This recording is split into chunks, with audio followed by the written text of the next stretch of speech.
देव भगवान की जय। प्यारे कृष्ण कन्हैया लाल की जय।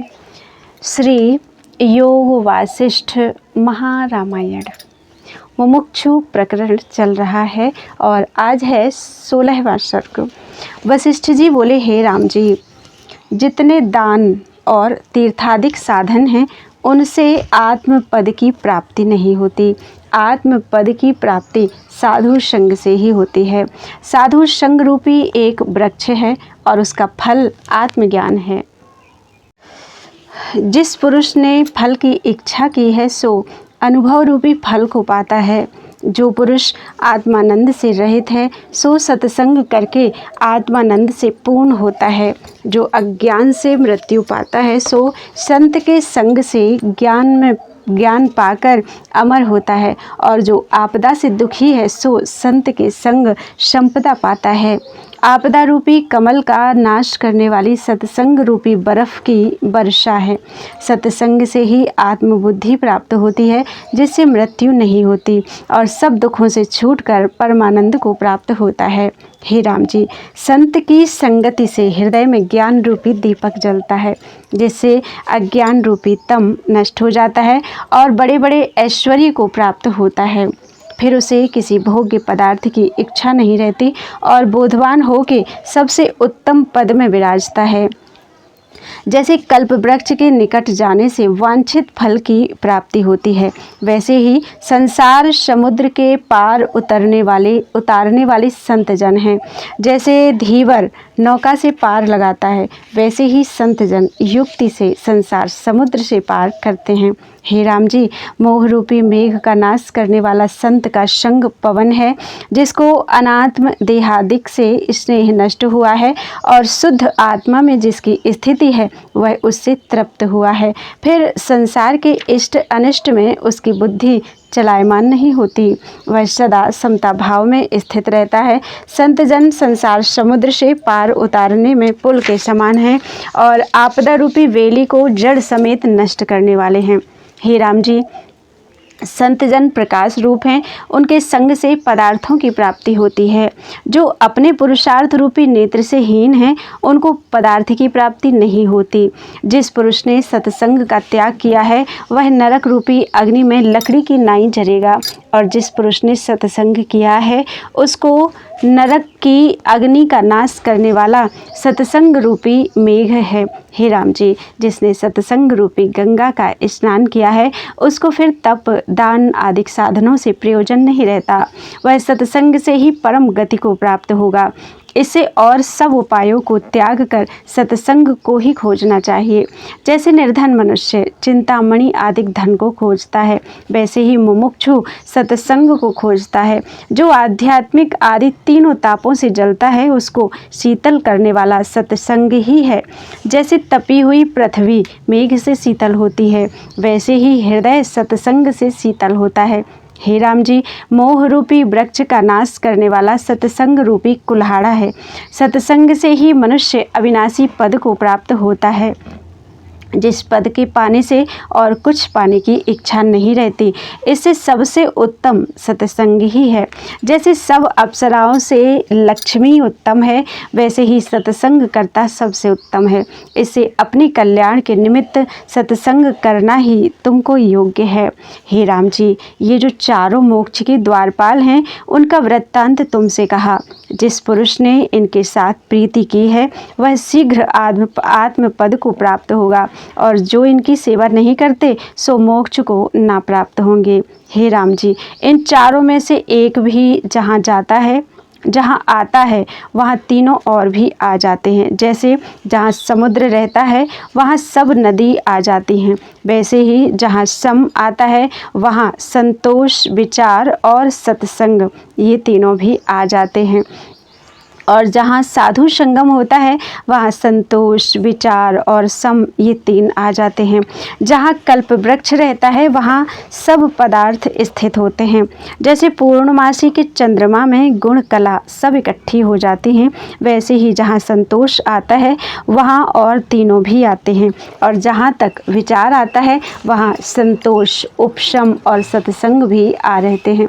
जैसे श्रेष्ठ मंत्री से राज्य लक्ष्मी आकर स्थित होती है, वैसे ही जहाँ विचार होता है वहाँ और भी तीनों आते हैं। उससे हे राम जी, जहाँ ये चारों इकट्ठे होते हैं उसे परम श्रेष्ठ जानना। हे राम जी, यदि ये चारों ना हो तो एक का तो अवश्य आश्रय करना। जब एक आवेगा तब चारों आ स्थित होंगे। मोक्ष की प्राप्ति के ये चार परम साधन हैं और किसी उपाय से मुक्ति नहीं होगी। श्लोक। संतोषः परमो लाभः, सत्संगः परम धनम, विचारः परमं ज्ञानम, समम च परमं सुखम। हे राम जी, ये परम कल्याण करता है। जो इन चारों से संपन्न हैं उसकी ब्रह्मादिक स्तुति करते हैं। उससे दंत को दंत लगा, इनका आश्रय करके मन को वश में करो। हे राम जी, मन रूपी हस्ती विचार रूपी अंकुश से वश होता है। मन रूपी वन में वासना रूपी नदी चलती है, उसके शुभ अशुभ दो किनारे हैं। पुरुषार्थ करना यह है कि अशुभ की ओर से मन को रोक के शुभ की ओर चलाना। जब अंतर्मुख आत्मा के सम्मुख वृत्ति का प्रवाह होगा तब तुम परम पद को प्राप्त होगे। हे राम जी, प्रथम तो पुरुषार्थ करना यही है कि अविचार रूपी ऊंचाई को दूर करे। जब अविचार रूपी बैंट दूर होगा तब आप ही प्रवाह चलेगा। हे राम जी, दृश्य की ओर जो प्रवाह चलता है सो बंधन का कारण है। जब आत्मा की ओर अंतर्मुख प्रवाह हो तब मोक्ष का कारण हो जाए। आगे जो तुम्हारी इच्छा हो सो करो। इति श्री योग वासिष्ठे मुमुक्षु प्रकरणे साधु संग निरूपणं नाम षोडश सर्गः। बोलो वृंदावन बिहारी लाल की जय। वशिष्ठ जी बोले, हे राम जी, ये मेरे वचन परम पावन हैं। विचारवान शुद्ध अधिकारी को ये परम बोध के कारण हैं। शुद्ध पात्र पुरुष इन वचनों को पाके सोहते हैं और वचन भी उनको पाके शोभा पाते हैं। जैसे शरद काल में मेघ के अभाव से चंद्रमा और आकाश शोभा देते हैं, वैसे ही शुद्ध पात्र में ये वचन शोभते हैं और जिज्ञासु निर्मल वचनों की महिमा सुन के प्रसन्न होता है। हे राम जी, तुम परम पात्र हो और मेरे वचन अति उत्तम हैं। यह महारामायण मोक्षोपायक शास्त्र आत्मबोध का परम कारण है। इसमें परम पावन वाक्य की सिद्धता और युक्तार्थ वाक्य हैं और नाना प्रकार के दृष्टांत कहे हैं। जिसके बहुत जन्म के पुण्य इकट्ठे होते हैं उसको कल्प वृक्ष मिलता है और फल से झुक पड़ता है, तब उसको यह शास्त्र श्रवण होता है। नीच को इसका श्रवण प्राप्त नहीं होता और न उसकी वृत्ति इसके श्रवण में आती है। जैसे धर्मात्मा राजा की इच्छा न्याय शास्त्र के सुनने में होती है और पापात्मा की नहीं होती, वैसे ही पुण्यवान की इच्छा इसके सुनने में होती है और अधर्मी को इसकी इच्छा नहीं होती। जो कोई इस मोक्षोपायक रामायण का आदि से अंत पर्यंत अध्ययन करेगा अथवा निष्काम संत के मुख से श्रद्धा युक्त सुनकर एकत्र भाव होकर विचारेगा, उसका संसार भ्रम निवृत्त हो जाएगा। जैसे रस्सी के जानने से सर्प का भ्रम दूर हो जाता है, वैसे ही अद्वैतात्मा तत्व के जानने से उसका संसार भ्रम नष्ट हो जाएगा। इस मोक्षोपायक शास्त्र के 32 सहस्र श्लोक और 60 प्रकरण हैं। पहला वैराग्य प्रकरण वैराग्य का परम कारण है। हे राम जी, जैसे मरुस्थल में वृक्ष नहीं होता और कदाचित बड़ी वर्षा हो तो वहाँ भी वृक्ष होता है, वैसे ही अज्ञानी का हृदय मरुस्थल की नाई है, उसमें वैराग्य वृक्ष नहीं होता। पर जो इस शास्त्र की बड़ी वर्षा हो तो वैराग्य वृक्ष उसमें उत्पन्न होता है। इस वैराग्य प्रकरण के 1,500 श्लोक हैं। उसके अनंतर मुमुक्षु व्यवहार प्रकरण है। उसके परम निर्मल वचन हैं, जैसे मलिन मणि मार्जन करने से उज्जवल हो जाती है, वैसे ही इन वचनों से मुमुक्षु का हृदय निर्मल होता है और विचार के बल से आत्म पद पाने को समर्थ होता है। इसके 1,000 श्लोक हैं। इसके अनंतर उत्पत्ति प्रकरण के 5,000 श्लोक हैं। उसमें बड़ी सुंदर कथा दृष्टांतों सहित कही है, जिनके विचार से जगत की उत्पत्ति का भाव मन से चला जाता है, अर्थात इस जगत का अत्यंत अभाव जान पड़ता है। हे राम जी, इस जगत में जो मनुष्य, देवता, दैत्य, पर्वत, नदी आदि और स्वर्गलोक, पृथ्वी, अप, तेज, वायु, आकाश आदि स्थावर जंगम अज्ञान से भासते हैं, इनकी उत्पत्ति कैसे हुई? जैसे रस्सी में सर्प, शीप में रूपा, सूर्य की किरणों में जल, आकाश में तरुवर और दूसरा चंद्रमा, गंधर्व नगर और मनुराज की सृष्टि भासती है, और जैसे समुद्र में तरंग, आकाश में नीलता और नौका में बैठने से किनारे के वृक्ष और पर्वत चलते दृष्टि आते हैं, एवं जैसे बादल के चलने से चंद्रमा धावता दिखता है, स्तंभ में पुतली भासती है और भविष्यत नगर से आदि ले असत्य पदार्थ सत्य भासते हैं, वैसे ही सब जगत है। अज्ञान से अर्थाकार भासता है और अज्ञान से ही उसकी उत्पत्ति दिखती है और ज्ञान से लीन हो जाता है। जैसे निद्रा में स्वप्न सृष्टि की उत्पत्ति होती है और जागने से निवृत्त हो जाती है, वैसे ही अविद्या से जगत की उत्पत्ति होती है और सम्यक ज्ञान से निवृत्त हो जाती है। वह अविद्या कुछ वस्तु ही नहीं है, सर्व ब्रह्म जो चिदाकाश रूप शुद्ध अनंत और परमानंद स्वरूप है, उससे न जगत उपजता है और न लीन होता है। जीव का त्यों आत्मसत्ता अपने आप में स्थित है। उसमें जगत ऐसा है जैसे भीत में चित्र होता है, जैसे स्तंभ में पुतलियाँ होती हैं जो हुए बिना भासती हैं, वैसे ही यह सृष्टि मन में है, वास्तव में कुछ बनी नहीं, सब आकाश रूप है। जब चित्त संवेदन स्पंद रूप होता है तब नाना प्रकार का जगत होके भासता है, और जब निष्पंद होता है तब मिट जाता है। इस प्रकार से जगत की उत्पत्ति कही है। उसके अनंतर स्थिति प्रकरण है, उसमें जगत की स्थिति कही है।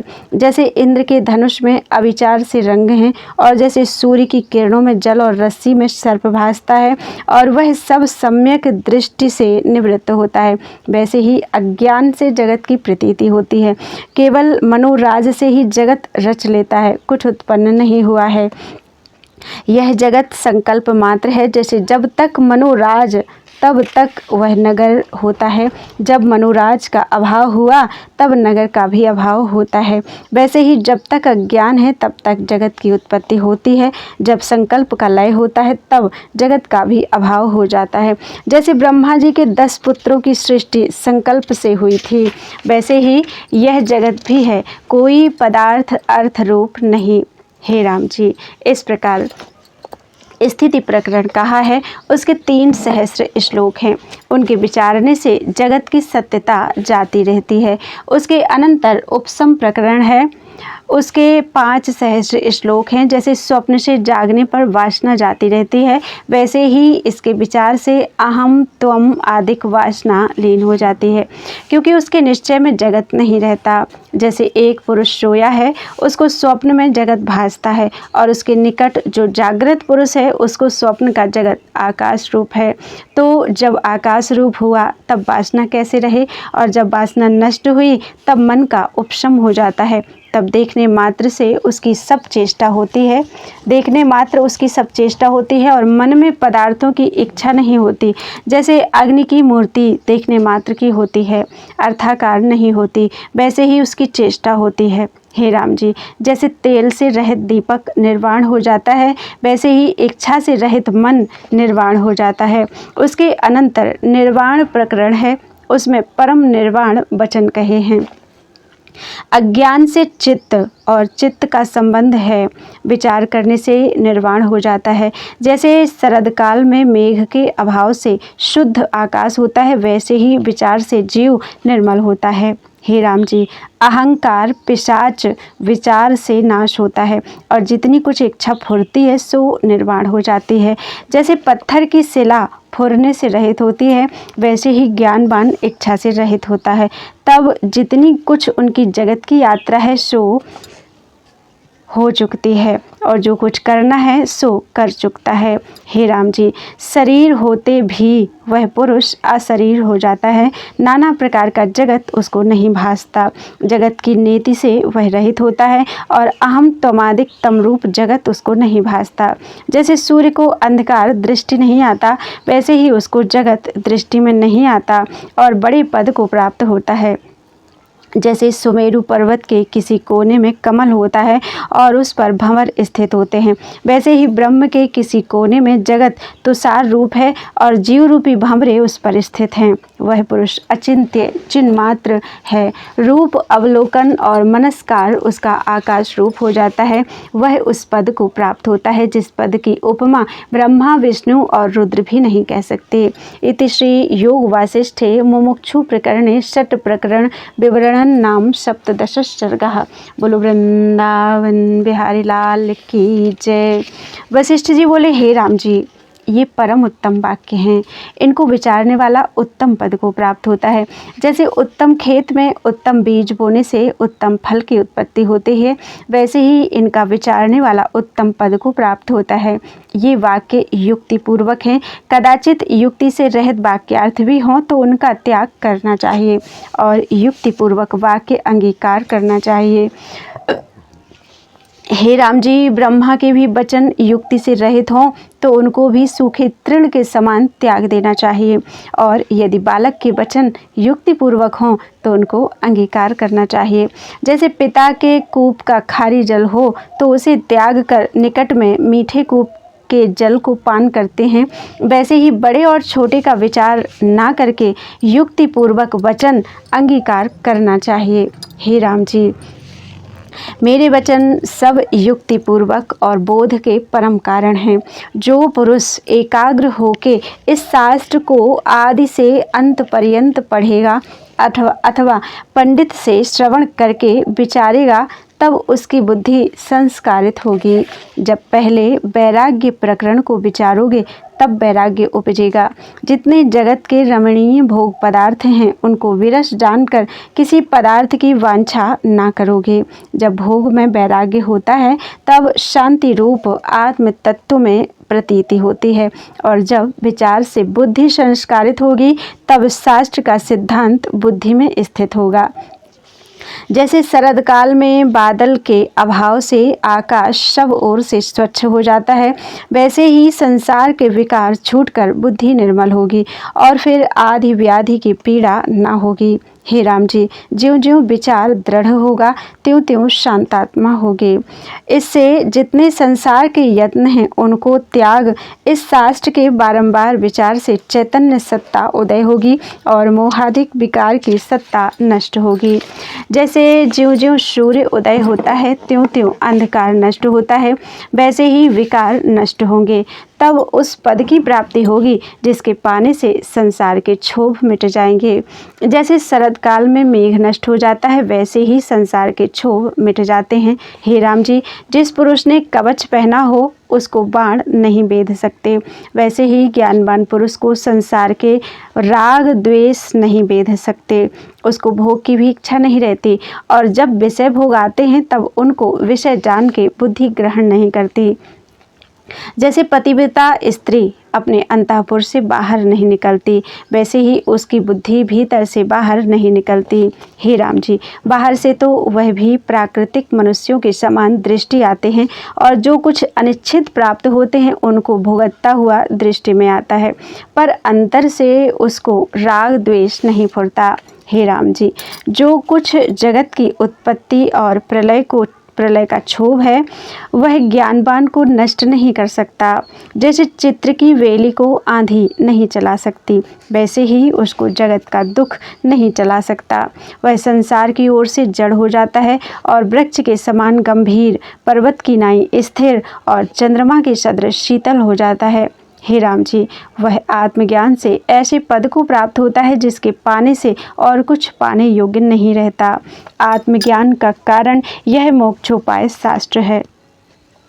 इसमें नाना प्रकार के दृष्टांत कहे हैं। जो वस्तु अपरिच्छिन्न हो और देखने में ना आवे और उसका न्याय देखने में हो तो उसको उपमा से विधि पूर्वक समझाने का नाम दृष्टांत है।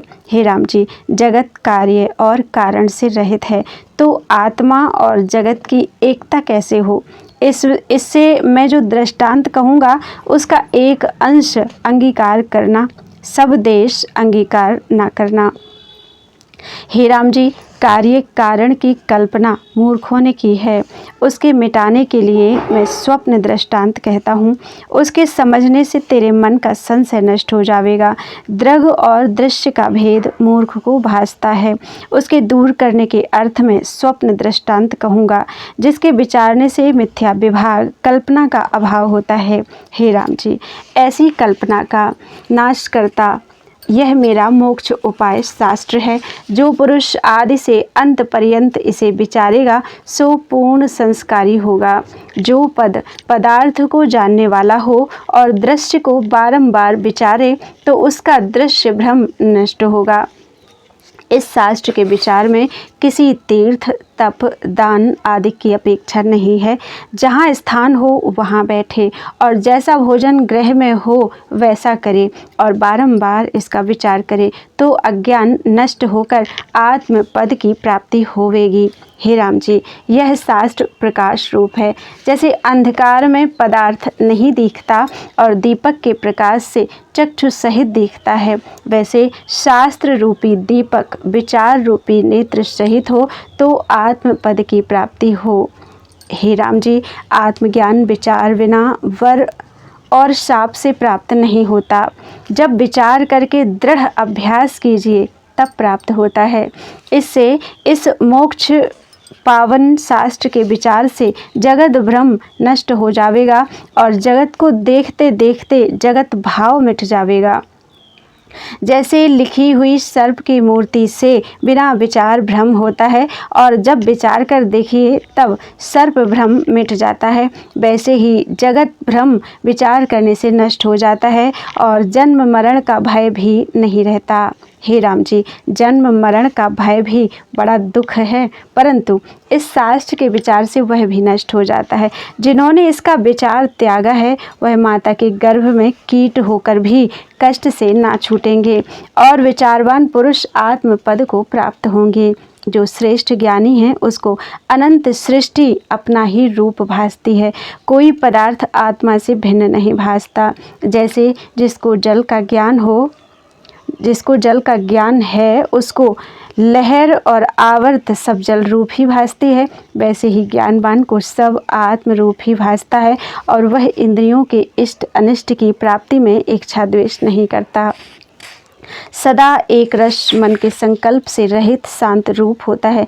जैसे मंदराचल पर्वत के निकलने से क्षीर समुद्र शांत हुआ है, वैसे ही संकल्प विकल्प रहित मनुष्य शांति रूप होता है। हे राम जी, और तेज दाहक होता है, परंतु ज्ञान का तेज जिस घट में उदय होता है सो शीतल और शांति रूप हो जाता है और फिर उसमें संसार का विकार कोई नहीं रहता।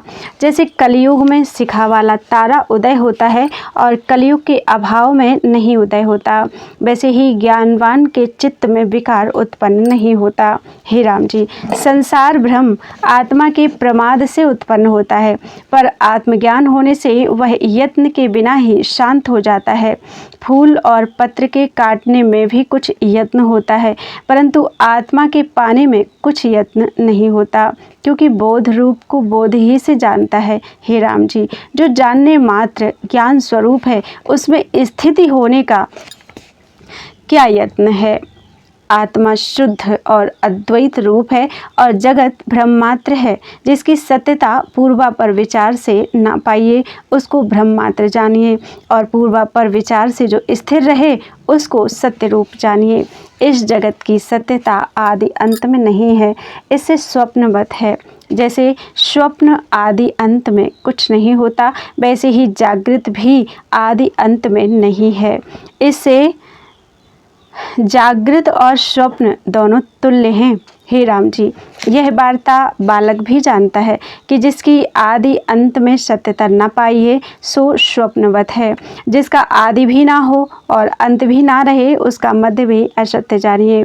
उसका दृष्टांत यह है कि संकल्प पुरीवत ध्यान नगर की नाई, स्वप्नपुरी की नाई, वर और साप से जो उपजता है उसकी नाई और औषधि से उपज की नाई। इन पदार्थों की सत्यता ना आदि में होती है और ना अंत में होती है, और मध्य में जो भासता है सो भी भ्रम मात्र है। वैसे ही यह जगत अकारण है और कार्य कारण भाव संबंध से भासता है। तो कार्य कारण से कार्य रूप जगत हुआ, पर आत्मसत्ता अकारण है। जगत साकार और आत्मा निराकार है। इस जगत का दृष्टांत जो आत्मा में देखें उसका तुमको एक अंश ग्रहण करना चाहिए। जैसे स्वप्न की सृष्टि का पूर्व अपर भाव आत्मा है क्योंकि अकारण है, और मध्य भाव का दृष्टांत नहीं मिलता क्योंकि उपमेय अकारण है।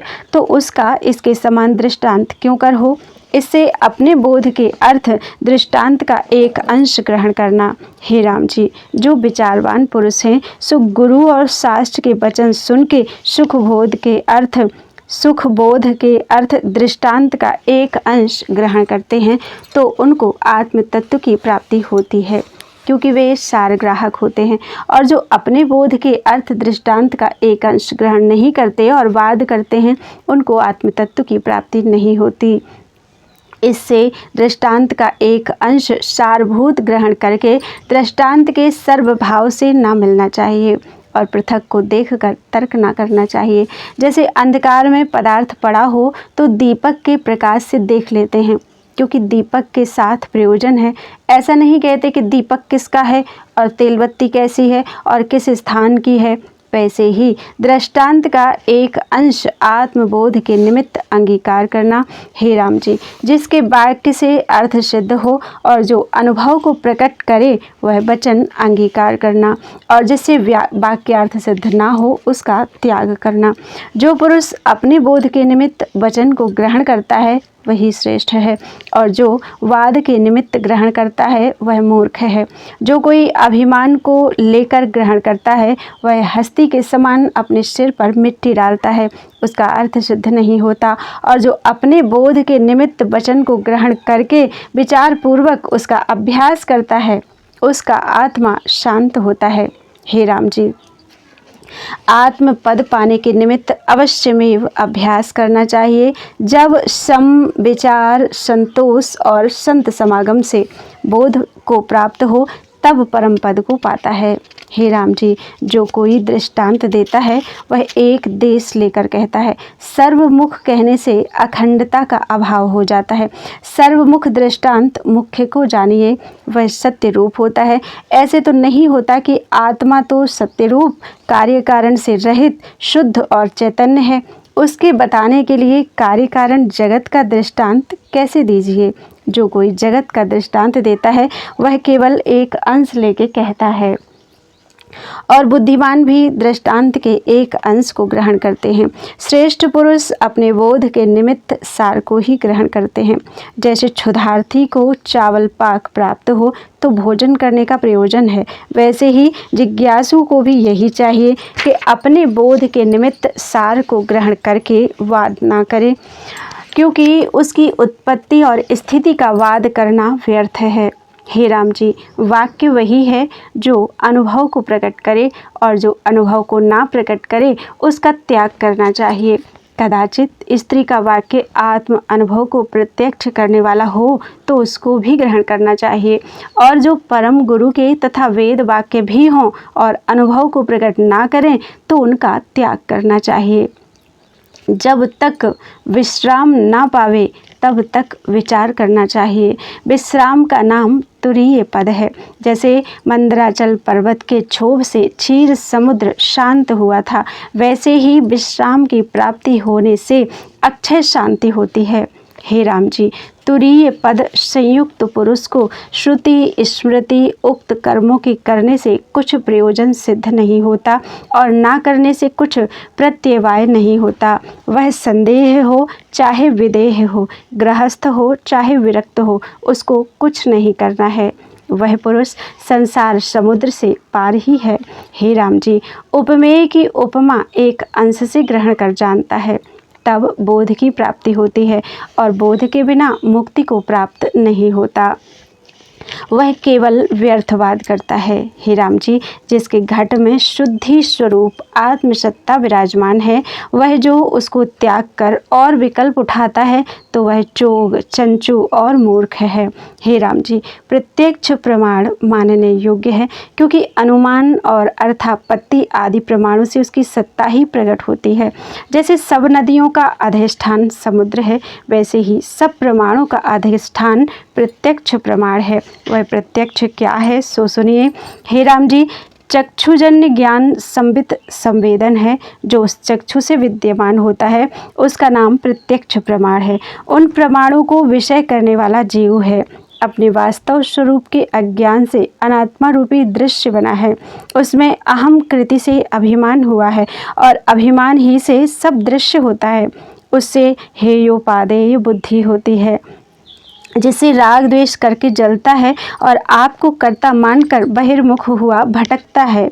हे राम जी, जब विचार करके संवेदन अंतर्मुखी हो तब आत्मपद प्रत्यक्ष होकर निज भाव को प्राप्त होता है और फिर प्रच्छिन्न भाव नहीं रहता, शुद्ध शांति को प्राप्त होता है। जैसे स्वप्न से जगकर स्वप्न का शरीर और दृश्य भ्रम नष्ट हो जाता है, वैसे ही आत्मा के प्रत्यक्ष होने से सब भ्रम मिट जाता है और शुद्ध आत्मसत्ता भासती है। हे राम जी, यह दृश्य और दृष्टा मिथ्या है। जो दृष्टा है सो दृश्य होता है और जो दृश्य है सो दृष्टा होता है। यह भ्रम मिथ्या आकाश रूप है। जैसे पवन में स्पंद शक्ति रहती है, वैसे ही आत्मा में संवेदन रहती है। जब संवेदन स्पंद रूप होती है तब दृश्य रूप होके स्थित होती है। जैसे स्वप्न में अनुभव सत्ता दृश्य रूप होके स्थित होती है, वैसे ही यह दृश्य है सब आत्मसत्ता ही है। ऐसा विचार करके आत्मपद को प्राप्त हो जाओ। और जो ऐसा विचार करके आत्मपद को प्राप्त न हो सको तो अहंकार का जो उल्लेख फुरता है उसका अभाव करो। पीछे जो शेष रहेगा सो शुद्ध बोध आत्मसत्ता है। जब तुम शुद्ध बोध को प्राप्त होगे तब ऐसी चेष्टा होगी जैसे यंत्र की पुतली संवेदन बिना चेष्टा करती है, वैसे ही देह रूपी पुतली का चलाने वाला मन रूपी संवेदन है, उसके बिना पड़ी रहेगी और अहंकार का अभाव होगा।